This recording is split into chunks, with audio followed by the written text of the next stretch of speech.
London tube, അതായത് അവിടുത്തെ ഒരു മെട്രോ സിസ്റ്റമാണ്, ഭൂഗർഭ റെയിൽവേ ആണ്. അവിടെ വെച്ച് അതിൻ്റെ ഒരു ബോഗിയിൽ വെച്ച് ഒരു ഇന്ത്യക്കാരി കൈകൊണ്ട് ചോറുണ്ണുന്ന വീഡിയോ പുറത്തിറങ്ങി. ഈ വീഡിയോയ്ക്ക് താഴെ വലിയ രീതിയിൽ അവരധിക്ഷേപിക്കുന്ന, വംശീയമായി ഇവരധിക്ഷേപിക്കുന്ന കമൻറ്റുകൾ വന്നു.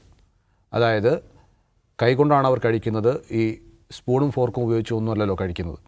അപ്പോൾ അത് ഒരു വൃത്തികേടാണെന്ന രൂപത്തിലും അവർ ഇങ്ങനെ വൃത്തികേടുള്ള രാജ്യത്തിൽ നിന്നാണ് അവർ വരുന്നത് എന്നൊക്കെ ഒരു തരത്തിലുള്ള കമൻറ്റുകൾ ആ വീഡിയോയ്ക്ക് താഴെ വരികയുണ്ടായി.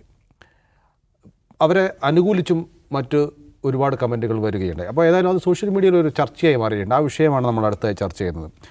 കൈകൊണ്ട് ചോറുണ്ണുന്നത് ചിലർക്കത് അറപ്പായി തോന്നുന്നുണ്ടായിരിക്കാം, പക്ഷേ നമുക്കൊന്നും അങ്ങനെ തോന്നിയിട്ടുമില്ല.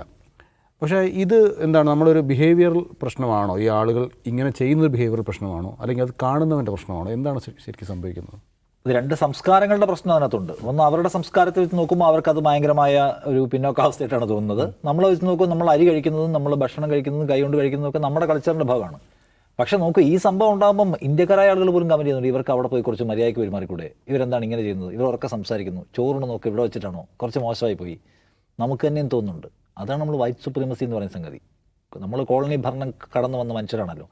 നമുക്ക് തന്നെയും തോന്നുന്നുണ്ട് ക്ലാസ് എന്ന് വെച്ചാൽ, ഗംഭീരം എന്ന് വെച്ചാൽ ബ്രിട്ടീഷുകാർ ചെയ്യുന്നതാണ്, സായിപ്പന്മാർ ചെയ്യുന്നതാണ്.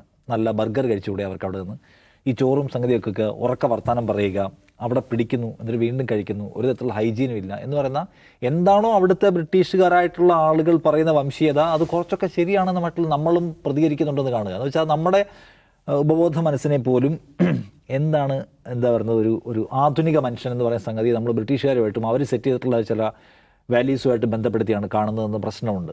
ഇതിലിപ്പം നോക്കിയാൽ അവർക്ക് ഇഷ്ടമുള്ള ഭക്ഷണം കഴിക്കുന്നതിന്, ഇപ്പം നേരത്തെ നമ്മൾ സംസാരിക്കുമ്പോൾ അജിംസ് പറഞ്ഞില്ല, അവിടെ ഭക്ഷണം കഴിക്കുന്നതിന് ഈ ലണ്ടൻ ട്യൂബിൽ തടസ്സമൊന്നുമില്ല, നിങ്ങൾക്ക് ഭക്ഷണം കഴിക്കുക. അപ്പം നേരെ സ്മെല്ല് കൂടുതലുള്ള ഭക്ഷണം കഴിച്ച് എല്ലാവർക്കും ഡിസ്റ്റർബൻസ് ഉണ്ടാക്കരുതെന്ന് മാത്രമേ അവിടെ ഒരു നിയമമായിട്ട് പറയാനുള്ളൂ.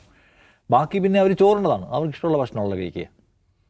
രണ്ടാമത് ഉറക്കെ സംസാരിക്കുന്നത് എവിടെയും ഒഴിവാക്കണം. കാരണം അത് മറ്റുള്ളവർക്കുള്ള ശല്യമാണ്. അവരുടെ ഇഷ്ടമുള്ള ഭക്ഷണം കഴിക്കുന്നതോ കൈകൊണ്ട് വാരി കഴിക്കുന്നതോ ഒന്നും മറ്റുള്ളവരെ ബാധിക്കുന്ന കാര്യമല്ല. ഉറക്കെ സംസാരിക്കുക എന്ന് പറഞ്ഞാൽ മറ്റുള്ളവരെ ബാധിക്കുന്ന കാര്യമാണ്. അത് നമ്മൾ ഇന്ത്യയിലായാലും ലണ്ടനിലായാലും ജപ്പാനിലായാലും എവിടെയൊക്കെ മറ്റുള്ളവരുടെ കംഫർട്ടിനെ ഡിസ്റ്റർബ് ചെയ്യുന്ന തരത്തിൽ നമുക്ക് പെരുമാറാനുള്ള സ്വാതന്ത്ര്യമില്ല. അത് ഏത് സംസ്കാരത്തിൻ്റെ കാര്യം പറഞ്ഞാലും ഇല്ല. അതിപ്പോൾ നമ്മളിവിടെ കൊച്ചി മെട്രോയിൽ കയറുമ്പോൾ ഉറക്കെ ഒരാൾ സംസാരിക്കുന്ന കേട്ടാൽ നമുക്ക് ബുദ്ധിമുട്ടാണ്. നമ്മുടെ പേഴ്സണൽ കാര്യങ്ങൾ നമ്മൾ നമ്മുടേതായ ശബ്ദത്തിൽ പറയാനും നമ്മുടെ സ്പേസ് ലിമിറ്റ് ചെയ്യാനും ശീലിക്കും. സംസാരിക്കുക മാത്രമല്ല, മൊബൈലിൽ റീൽസ് പ്ലേ ചെയ്യുന്നു, ഉറക്കെ പ്ലേ ചെയ്യും, ചിലർ പാട്ട് വെച്ചേക്കും ഉറക്കെ വെച്ചിട്ടേ. അപ്പോൾ അത് ഒരു അരോചകമായ കാര്യമാണ്. ആ കാര്യത്തിലുള്ള വിമർശനത്തെ നമുക്ക് എടുക്കാം. പക്ഷേ ഇത് അങ്ങനത്തെ വിമർശനമല്ല.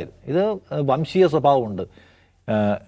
മാനേഴ്സ് ഇല്ലാത്ത ആളുകൾ എന്നുള്ള ഹാഷ്ടാഗുകൾ, തേർഡ് വേൾഡേഴ്സ് എന്ന് പറയുന്ന ഹാഷ്ടാഗുകൾ, ബ്രിട്ടൻ നശിക്കാൻ പോകുന്നുള്ള ഹാഷ്ടാഗുകൾ, ഈ വിധമാക്കിയില്ലേ നിങ്ങളുടെ എന്ന് പറഞ്ഞാൽ അവിടുത്തെ പൊളിറ്റിക്കൽ ലീഡേഴ്സിനെ വിമർശിക്കുകയാണ്. അപ്പോൾ ഇത് സൗത്ത് ഇന്ത്യക്കാരായ ആളുകൾ, അവരുടെ കൾച്ചർ ഇങ്ങനെ മോശമാണ് എന്ന് പറയുമ്പോൾ ഇത് അവിടെ ശബ്ദിച്ച് സംസാരിക്കുന്നതിനെക്കുറിച്ചോ ഹൈജീനിനെ കുറിച്ചുള്ള ഇഷ്യൂ അല്ല, മറിച്ച് അത് ഇന്ത്യക്കാരുള്ള വിവേചനത്തിൻ്റെ പ്രശ്നമാണ്. ആ വിവേചനം അവിടെ കാര്യമായിട്ട് ഉയർന്നു വരുന്നുണ്ട്. സമീപകാലത്ത് അവിടെ നിന്ന് സ്റ്റഡി റിപ്പോർട്ട്സ് എല്ലാം പറയുന്ന ഇന്ത്യക്കാരോട്, ഒന്നാമത് കറുത്തവരോട് നല്ല വിവേചനം അവിടെ ഉണ്ട്. അപ്പോൾ സ്വാഭാവികമായിട്ട് സൗത്ത് ഇന്ത്യൻസിനോട് നോക്കിയാൽ അത് കൂടുതലായിട്ടുണ്ടാവാനുള്ള സാധ്യത വളരെ കൂടുതലാണ്. വലിയ തോതിലുള്ള മൈഗ്രേഷൻ ഇപ്പോൾ അവിടേക്ക് നടക്കുന്ന വിദ്യാർത്ഥികൾ, തൊഴിൽ തേടി പോകുന്നവർ ഒരുപാട് ലണ്ടനിലേക്ക് പോവുകയാണെന്ന് പറഞ്ഞാൽ ഇപ്പോൾ പണ്ടൊക്കെ ഭയങ്കര സംഭവമാണല്ലോ. UK എന്ന് പറഞ്ഞാൽ ആളുകളുടെ ഒരു വലിയ കാര്യമായിട്ട് കാണും. ഇപ്പോൾ UK പോകുന്നു എന്ന് വെച്ചാൽ ആളുകൾ ദുബായി പോകുന്നു പറയുന്ന പോലുള്ള വാല്യൂ കൽപ്പിക്കാത്ത കാര്യം. അത്രയും ആളുകൾ ഇവിടുന്ന് അവിടേക്ക് പോകുന്നു, അവരവിടെ വലിയ പ്രശ്നങ്ങൾ നേരിടുന്നു. ജീവിക്കാൻ നിവൃത്തിയില്ലാതെ, പലർക്കും ഭക്ഷണമില്ല. കഴിഞ്ഞ ദിവസം ഒരു വീഡിയോ ഉണ്ട്, ഒരു ബ്രിഡ്ജിന് താഴെ ഒരു മനുഷ്യൻ കിടക്കുകയാണ്, പോകാനൊരു സ്ഥലവും അയാൾക്ക് ബാക്കിയില്ല. അയാളെ ആരൊക്കെ വന്ന് രാത്രി ക്രിമിനൽസ് വന്ന് മർദ്ദിക്കുകയൊക്കെ ചെയ്യുന്നു. പോലീസ് അയാളുടെ പ്രതികരണം എടുക്കുന്നു, ഷൂട്ട് ചെയ്തിട്ട് അപ്ലോഡ് ചെയ്ത്. നമുക്ക് ഭയങ്കര സങ്കടം തോന്നും. അത്രമേൽ ഗതികേടിൽ ജീവിക്കുന്ന മനുഷ്യരുണ്ട് ഇവിടുന്ന് അവിടെ പോയവർ. അവിടെ പോയി രക്ഷപ്പെടാമെന്ന് പറഞ്ഞു പോയ ആളുകൾ. അവിടുത്തെ നിയമങ്ങൾ വേറെ തന്നെയാണ്, ചുമ്മാ എന്തെങ്കിലുമൊക്കെ ചെയ്യാൻ പറ്റില്ല. സോ അങ്ങനെ കുടുങ്ങിപ്പോയവർ, ഒരു സ്ഥലത്ത് മാത്രം കൂടി താമസിക്കുന്നവർ, അതിൻ്റെ പേരിൽ അവിടെ ചില പ്രദേശങ്ങളിലൊക്കെ ബ്രിട്ടീഷുകാർ മാറിപ്പോവാണ്, അവിടെ താമസിക്കാൻ കൊള്ളില്ല, മൊത്തം ഇന്ത്യക്കാരാണെന്ന് പറഞ്ഞിട്ട്. അപ്പോൾ ആ വിവേചനത്തിൻ്റെയും വംശീയതയുടെയും പ്രശ്നം കൂടിക്കൊണ്ടിരിക്കുന്നു എന്നൊരു ആഭ്യന്തര യാഥാർത്ഥ്യങ്ങളുടെയും ബ്രിട്ടൻ നേരിട്ടുകൊണ്ടിരിക്കുന്ന സമയമാണ്, UK നേരിടുന്ന സമയമാണിത്. അപ്പോൾ അതിൻ്റെ ഒരു പ്രതിഫലനമാണിത്. ഒരാൾ ഭക്ഷണം കഴിക്കുന്നതിനോട് അവരുടെ സംസ്കാരത്തെ അക്സെപ്റ്റ് ചെയ്യാൻ കഴിയാത്ത വംശീയ വിവേചനത്തിൻ്റെ പ്രതികരണമായിട്ടാണ് ഇതിനെ കാണേണ്ടത്. അപ്പോൾ നമ്മൾ ഇവിടുന്ന് പോകുന്ന പല ആൾക്കാരും പറയും ഇവിടുത്തെ ആഭ്യന്തര സാഹചര്യം ഭയങ്കര മോശമായിരിക്കുന്നു, വംശീയമായിട്ടുള്ള ഭയങ്കര പ്രശ്നങ്ങളാണ്, സംഘർഷങ്ങളാണ്, ഭരണകൂടം തന്നെ പലതരത്തിലുള്ള വംശീയത പ്രചരിപ്പിക്കുകയാണ്, വേറെ വല്ല വിദേശ രാജ്യത്തും പോയാൽ നമുക്ക് കംഫർട്ടബിളായി സെറ്റാവാം എന്ന് വിചാരിക്കുന്ന ആളുകൾ കാണേണ്ടതാണ്. വംശീയത എന്തുമാത്രം മറ്റു രാജ്യങ്ങളെയും പടർന്നിരിക്കുന്നു. എവിടെ പോയി ഓടി ഒളിച്ചാലും രക്ഷപ്പെടാൻ കഴിയാത്ത വിധത്തിൽ നിന്ന് കൂടിയുള്ള ഒരു ഡിസ്റ്റർബിങ് യാഥാർത്ഥ്യമായിട്ടാണ് എനിക്ക് തോന്നുന്നത്. ഒന്ന്, ചോറുണ്ടത് ഒരു വലിയ കുറ്റമാണോ? കാരണം ഇതൊരു കുടിയേറ്റ വിരുദ്ധ നിലപാട് എന്ന രീതിയിലൊക്കെ ആളുകൾ ഈ കമൻറ്റുകളെ പറയുന്നുണ്ട്. ഇതൊരു സംഭവം മാത്രമാണോ? ഇതുപോലുള്ള സംഭവങ്ങൾ മുമ്പ് ഉണ്ടായിട്ടുണ്ടോ? എന്താ സംഗതി? ഈ കൊച്ചി മെട്രോയിൽ നമ്മൾ യാത്ര ചെയ്യുന്ന കരുതുക. കൊച്ചി മെട്രോയിൽ യാത്ര ചെയ്യുന്നുണ്ടല്ലോ നൗഫിൽ. അപ്പോൾ അതിനകത്ത് ആരെങ്കിലും ഒരാൾ കയറി നിന്നിട്ട് ടിഫിൻ തുറന്ന് നല്ല ചൂടുള്ള ബിരിയാണി, അല്പം ചൂടുള്ള ബിരിയാണി തുറന്ന് കഴിക്കാൻ തുടങ്ങാതിരിക്കുക, നമുക്ക് അസ്വസ്ഥത ഉണ്ടാവുകയില്ലേ? തീർച്ചയായിട്ടും ഉണ്ടാവും. അതിന് കാരണം ഒന്ന് ബിരിയാണി, ആ സ്ത്രീ കഴിയുന്ന ബിരിയാണി എന്നാണ് തോന്നുന്നത്, ചൂടുണ്ടോ ഇല്ലെന്ന് എനിക്കറിയില്ല. ഈ ബിരിയാണി പാത്രം നമ്മൾ തുറന്നു വെച്ച ഒരാൾ കഴിച്ച തൊട്ടിട്ട് അസ്വസ്ഥത ഉണ്ടാവും, അതിൻ്റെ സ്മെല്ലടിക്കും. ഒരു പക്ഷേ മറ്റേ ആൾക്ക് വിശക്കുന്നുണ്ടാവും, പക്ഷേ അസ്വസ്ഥതയാണ് തോന്നുന്നത്. അതായത് ഒരു പബ്ലിക് പ്ലേസ് നമ്മൾ ഷെയർ ചെയ്യുമ്പോൾ നമ്മൾ പാലിക്കേണ്ട ചില മര്യാദകളുണ്ട്. ആ മര്യാദ അവിടെ പാലിക്കപ്പെട്ടിട്ടില്ല എന്നുള്ളതാണ്. അവരെന്തോ ഒരു ധൃതിപ്പെട്ട് എന്തോ ഒരു തിരക്കിൻ്റെ ഇടയിൽ ചെയ്യുന്ന ധൃതിപ്പെട്ട് ഭക്ഷണം കഴിക്കാൻ ചിലപ്പോൾ ഓഫീസിൽ നിന്ന് വൈകിതായിരിക്കും, അല്ലെങ്കിൽ ഓഫീസിൽ അത് കഴിഞ്ഞിട്ട് ഫോൺ ചെയ്യുന്നത് ഫോൺ ചെയ്യുന്നതിന് ഉറക്കം സംസാരിക്കുകയാണ്. അതായത് ഫോണിൽ ഉറക്കം സംസാരിച്ചുകൊണ്ടാണ് ഭക്ഷണം കഴിക്കുന്നത്. ഇത് രണ്ടും ആളുകൾക്ക് ശല്യമാണ്. അതാണ് അവർ വീഡിയോ ചെയ്യാനുള്ള കാരണം. അതൊരു റേസിസ്റ്റ് മനോഭാവമാണെന്ന് ചോദിച്ചാൽ ആ ഉറക്കം സംസാരിക്കുന്നത്, വിമർശിക്കുന്നത് റേസിസ്റ്റ് മനോഭാവമെന്ന് എനിക്ക് തോന്നുന്നില്ല. അങ്ങനെ ഉറക്കം സംസാരിക്കാൻ പാടില്ല. നമ്മൾ ബസ്സിലാണെങ്കിലും ഒരാൾ ഉറക്കെ ഫോണിൽ വിളിച്ച് പറഞ്ഞ് നമുക്ക് തൊട്ടടുത്തിരിക്കുന്നവർക്ക് അസ്വസ്ഥയൊന്നും. അതായത് ഓരോ മനുഷ്യൻ, നമ്മളൊരു പബ്ലിക് സ്പേസ് ഷെയർ ചെയ്യുമ്പോൾ അവിടെ ഇരിക്കുന്ന ഓരോ മനുഷ്യനും പ്രൈവസിയെക്കുറിച്ച് നമുക്ക് കൺസേൺ വേണം. അതിന് വെസ്റ്റേൺ എന്നോ ഇന്ത്യൻ എന്നുള്ള മാറ്റമൊന്നുമില്ല. അത് ഇന്ത്യയിലാണെങ്കിലും യൂറോപ്പിലാണെങ്കിലും ഒക്കെ ഒരുപോലെയാണ് നമ്മൾ പെരുമാറേണ്ടത്. അതിൽ ഇന്ത്യക്കാർ എത്രമാത്രം ശ്രദ്ധിക്കുന്നുണ്ട് എന്നുള്ളത് വിമർശന വിധേയമാക്കേണ്ട കാര്യം തന്നെയാണ്. രണ്ട്, ഭക്ഷണം കഴിക്കുന്ന രീതി, ഈ വിരൽ കൊണ്ട് കുഴച്ച് കഴിക്കുന്നു, അത് അവർക്ക് ഡിസ്ഗസ്റ്റിംഗ് ആയിട്ടാണ് തോന്നുന്നത് എന്നാണ് ഞാൻ കമൻറ്റ് വായിക്കുമ്പോൾ മനസ്സിലാവുന്നത്. അപ്പോൾ വിരൽ കൊണ്ട് ഭക്ഷണം കഴിക്കുന്ന രീതി ഡിസ്ഗസ്റ്റിംഗ്. ഞാൻ ഈ വെസ്റ്റേണേഴ്സ് ബർഗറോ അല്ലെങ്കിൽ ചിപ്സോ ഫ്രഞ്ച് ഫ്രൈസോ ഒക്കെ വിരൽ കൊണ്ടല്ലോ കഴിക്കുന്നത്, അത് അവർക്ക് പ്രശ്നമില്ല. പക്ഷെ കുറച്ചുകൂടി വെറ്റായിട്ടുള്ള ഫുഡ് വിരൽ കൊണ്ട് കഴിക്കുമ്പോഴാണ് അവർക്ക് അറപ്പ് തോന്നുന്നത്. അത് ഒരു വംശീയതയാണെന്ന് എനിക്ക് തോന്നുന്നില്ല, അത് രണ്ട് കൾച്ചറൽ ഗ്യാപ്പാണ്. ഇപ്പോൾ പൊതുവെ ഏഷ്യക്കാരൊക്കെ കൈകൊണ്ട് കഴിക്കുന്നതിൽ പ്രശ്നമില്ലാത്ത ആളുകളാണ്. ഇപ്പോൾ അറബികൾ മന്തി കഴിക്കുന്നുണ്ടല്ലോ, വലിയ പാത്രത്തിൽ നിന്നിട്ട് എല്ലാവരും ഒരുമിച്ച് കഴിക്കുക. നമുക്ക് കാണുമ്പോൾ ഡിസ്കസ്റ്റിംഗ് ആയി തോന്നാറുണ്ട് അല്ലേ? നമ്മൾ മലയാളികൾ, ഇന്ത്യക്കാരങ്ങനെ ഒരു പാത്രത്തിൽ നിന്ന് എല്ലാവരും കഴിക്കാറില്ല. അവർക്കത് പ്രശ്നമല്ല, അത് അവരൊരു ഫ്രറ്റേണിറ്റിയുടെ ഭാഗമായിട്ടാണ്, അതൊരു കൾച്ചർ അനുസരിച്ചാണ്. അപ്പോൾ ഫോർക്ക് കൊണ്ടും സ്പൂൺ കൊണ്ടും കഴിക്കുന്നതാണ് വൃത്തി, കൈകൊണ്ട് കഴിക്കുന്ന വൃത്തിയില്ല എന്ന് ആരെങ്കിലും കരുതുന്നെങ്കിൽ അത് തെറ്റാണ്. കാരണം ഈ പറയുന്ന യൂറോപ്യൻസിനേക്കാൾ കൂടുതൽ ദിവസവും കൈ കഴുകുന്ന ആളുകളാണ് ഇന്ത്യക്കാർ. അവരെത്ര പണമില്ല ഉള്ളവരോ ഇല്ലാത്തവരായിരിക്കട്ടെ, യൂറോപ്യന്മാർ കഴുകുന്നതിനേക്കാൾ കൂടുതൽ കൈ കഴുകുന്ന ആൾക്കാരാണ്. ഭക്ഷണത്തിന് മുമ്പും ശേഷവും കൈ കഴുകുന്ന ആൾക്കാരാണ് ഇന്ത്യക്കാർ. അപ്പോൾ അത് ഹൈജീൻ്റെ ഭാഗമായിട്ടല്ല, അതും കൾച്ചറൽ പ്രശ്നമാണ്. പിന്നെ പൊതുവേ ഇപ്പോൾ ഇന്ത്യക്കാരുടെ മൈഗ്രേഷൻ പാശ്ചാത്യ നാടുകളിലേക്ക് കൂടുതലാണ്. ഇപ്പോൾ അമേരിക്കയിലാവട്ടെ, കാനഡയാവട്ടെ, UK ആവട്ടെ, മറ്റേത് രാജ്യങ്ങളിലും കൂടുതലാണ്. അപ്പോൾ പൊതുവേ ഇന്ത്യക്കാരോട് ഒരു പ്രശ്നം അവിടെയുള്ളവർക്കുണ്ട്. അത് നമ്മൾ സോഷ്യൽ മീഡിയ ഒക്കെ അറിയാം. ഇപ്പോൾ ഇന്ത്യക്കാരെ റേഷ്യലായിട്ട് വിളിക്കുന്നൊരു പേരാണ് പജീത്ത്. പജീത്ത് എന്ന് വെച്ചാൽ ഇപ്പോൾ പാജി എന്ന് വിളിക്കുന്നത് പഞ്ചാബികളെ കളിയാക്കാൻ വേണ്ടി ഉപയോഗിച്ചിട്ടുണ്ട്. പാജി എന്ന് പറഞ്ഞാൽ ഭായി എന്നുള്ള അർത്ഥത്തിലാണ്.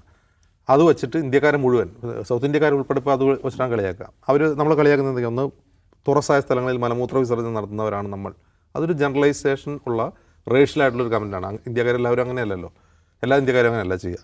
അപ്പോൾ പിന്നെ ഇന്ത്യക്കാർ കൂടുതലുള്ള നെയ്ബർഹുഡ്സ് അവിടെ വൃത്തി ഉണ്ടാവില്ല. ഇപ്പോൾ കഴിഞ്ഞ ദിവസം ഒരു പോസ്റ്റ് ഉണ്ട്, ഒരു മലയാളി എന്നിട്ടൊരു പോസ്റ്റാണ്.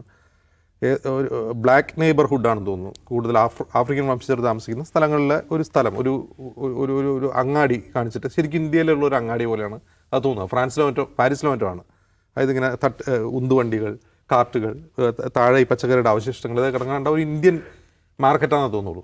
നോക്കൂ, ഇത് ബോംബെ അല്ല പാരീസാണെന്ന് പറഞ്ഞിട്ട്. പക്ഷെ അവിടെ ഇന്ത്യക്കാരല്ല കൂടുതലാണ് ബ്ലാക്ക്. അപ്പോൾ ഈ വൃത്തി, ഹൈജീൻ, ഇങ്ങനെയുള്ള ഒരുപാട് കാര്യങ്ങളുണ്ടല്ലോ. ഇപ്പോൾ ചില മേഖലകളിൽ പോയ വൃത്തിയില്ല, അവിടെ അവർക്ക് വൃത്തിയില്ല എന്ന് പറയുമ്പോൾ അവിടെ താമസിക്കുന്ന മനുഷ്യരുടെ പ്രശ്നമല്ല, കൾച്ചറൽ പ്രശ്നം പോലുമല്ല. ഇപ്പോൾ പിന്നോക്കാവസ്ഥയുള്ളൊരു പ്രദേശമാണ്. ഇപ്പോൾ ഉദാഹരണത്തിന് അമേരിക്കയിലെ പല ആഫ്രിക്കൻ നെയ്ബർഹുഡുകൾ, ഇപ്പോൾ ആഫ്രിക്കക്കാർ കൂടുതലുള്ള സ്ഥലത്ത് ഈ പറയുന്ന വൃത്തി ഉണ്ടാവില്ല. എന്താ കാരണം എന്ന് വെച്ചാൽ അവിടെ വൃത്തിയാക്കാനുള്ള സംവിധാനങ്ങളുടെ അപര്യാപ്തതയാണ്. ഇൻഫ്രാസ്ട്രക്ചർ ഗ്യാപ്പ് ഉണ്ടാവും അവിടെ ഭരണകൂടം വേണ്ടത്ര ശ്രദ്ധിക്കുന്നുണ്ടാവില്ല. ഇനി ചില മേഖലകളിൽ എന്ത് കിട്ടില്ല, ബാങ്ക് വായ്പ പോലും കിട്ടില്ല ചില ഏരിയകൾ. അപ്പോൾ ആ അർത്ഥത്തിൽ ഡിസ്ക്രിമിനേഷൻ നിലനിൽക്കുന്ന സ്ഥലത്ത് സ്വാഭാവികമായിട്ട് ഹൈജീനിനെ കുറിച്ച് ആൾക്കാർ ഒന്നും ചിന്തിക്കില്ല. അപ്പോൾ കഴിഞ്ഞ ദിവസം ഒരു വീഡിയോ കണ്ടിരുന്നു, ഒരു ഇന്ത്യക്കാരൻ നടന്ന ഹോട്ടലിൽ ഫുഡ് സേഫ്റ്റി വിഭാഗം തുറന്ന് പരിശോധിക്കുകയാണ്. നമ്മളിപ്പോൾ കേരളത്തിലെ ഇന്ത്യയിലേക്ക് ഹോട്ടലുകളിൽ കിച്ചണിൽ പോയി എന്താണ് കാണുന്നത് അത് തന്നെ അവിടെ കാണണം. അവരെ സംബന്ധിച്ച് അതൊരു വലിയ പ്രശ്നമാണ്. പക്ഷെ ഇവിടെ നിന്ന് ഇത് ശീലിച്ച് പോയ ആളുകൾ അവിടെ ചെല്ലുമ്പോൾ അത് തന്നെ തുടരുകയാണ്. അതിൻ്റെ ഒരു പ്രശ്നം കൂടിയുണ്ട്. അപ്പോൾ ഇതിനെ രണ്ട് രീതിയിൽ കാണണം. ഇപ്പോൾ ഞാൻ മുമ്പ് പറഞ്ഞല്ലോ, ഇപ്പോൾ ഒരു വെസ്റ്റേണർ, ഒരു UK കാരൻ ഈ പറയുന്ന മെട്രോയിൽ ഇരുന്നിട്ട് ബർഗർ കഴിക്കുന്നു, അല്ലെങ്കിൽ ഫിഷ് കഴിക്കുന്നു, ഒന്നും വേണ്ട, ഒരു ബിയർ പൊട്ടിച്ച് കുടിക്കുന്നു. ബിയറൊക്കെ കോമൺ ആണല്ലോ. ഇപ്പോൾ ബിയർ പൊട്ടിച്ച് കുടിക്കാവോ ഒരു പബ്ലിക് സ്പേസിൽ? അത് എത്രമാത്രം ഒഫൻസീവ് ആണോ അത്ര ഒഫൻസീവ് ഇതുള്ളൂ. പക്ഷേ ഇത് കുറച്ച് ഡിസ്പ്രൊപ്പോർഷനറ്റ് ആയിട്ട് ഇവർക്കെതിരെ വികാരം ഉയരുന്നുണ്ടെങ്കിൽ, വിമർശനം വരുന്നുണ്ടെങ്കിൽ അതിൽ റേസിസത്തിൻ്റെ അംശമുണ്ട്. അപ്പോൾ ഒരു വെസ്റ്റേണർ ഒരു മെട്രോയിലിരുന്ന് ബിയർ പൊട്ടിച്ച് കുടിക്കുന്ന പ്രശ്നമല്ല, അയാളൊരു ബർഗർ കഴിക്കുന്ന പ്രശ്നമല്ല. ഇത് വലിയ പ്രശ്നമാവുകയാണെങ്കിൽ അതിലെന്തോ ഒരു പ്രശ്നമുണ്ട്. അപ്പോൾ ഈ കൾച്ചറൽ എന്താണ് ഗ്യാപ്പ് എന്ന് പറയുന്നത്, അതായത് സാംസ്കാരികമായ വൈവിധ്യങ്ങൾ എന്ന് പറയുന്നത്, അത് ഉൾക്കൊള്ളാൻ പാശ്ചാത്യരും ആദ്യം പഠിക്കണം. 2, മറ്റൊരു രാജ്യത്ത് ചെല്ലുമ്പോൾ അവർക്ക് ബുദ്ധിമുട്ടല്ലാതെ ബിഹേവ് ചെയ്യാൻ നമ്മളും ശീലിക്കേണ്ടതുണ്ട്.